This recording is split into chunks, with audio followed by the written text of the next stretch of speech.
Maqaa Abbaa, kan Ilmaa, kan Hafuura Qulqulluu, Waaqayyo tokko, Ameen. Jechi kee qoonqoo koof mi'aawaadha. Dammaa fi walalaa caalaa afaan kootti mi'aaye. Faaruu Daawit faarfannaa 118 lakkoofsa 103.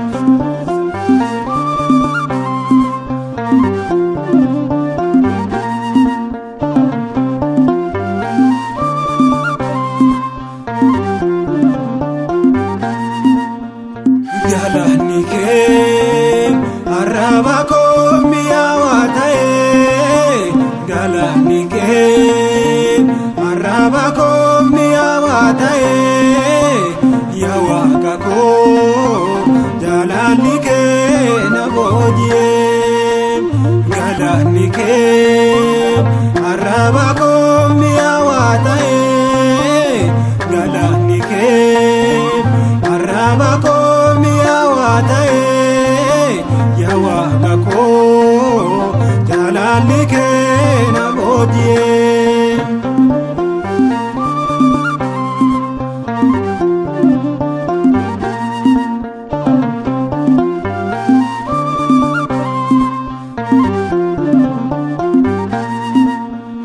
Laphee koorraa galata kee burqisiistee.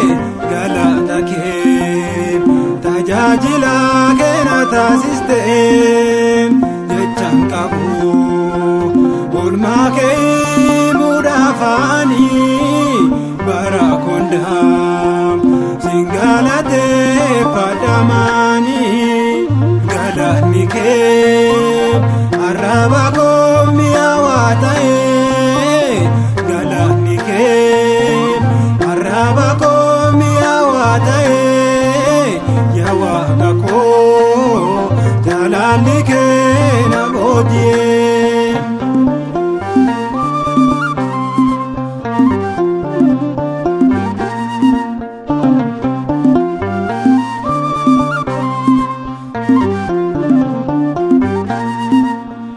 Yaa Gooftaa koo raajii ajaa'iba hojiin kee cubbamaan jettu.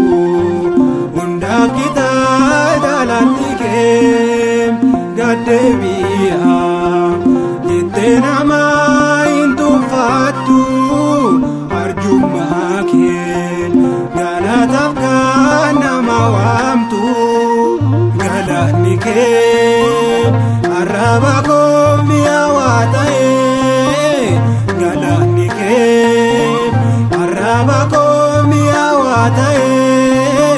Yaa Waaqa koo jaalalli kee na booji'ee.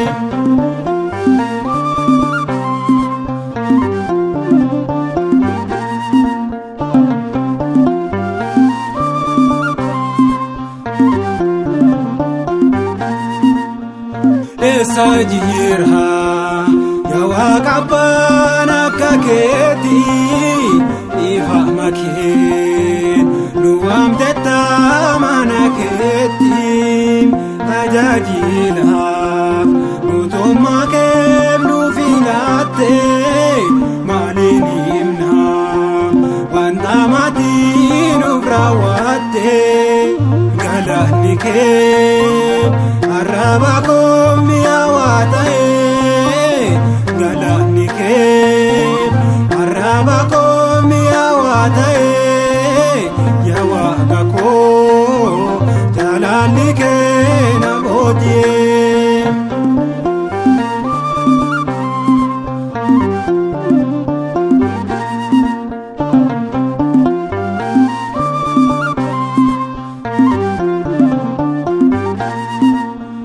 Jaalala kee qooqaa keenya nuuf banteetta.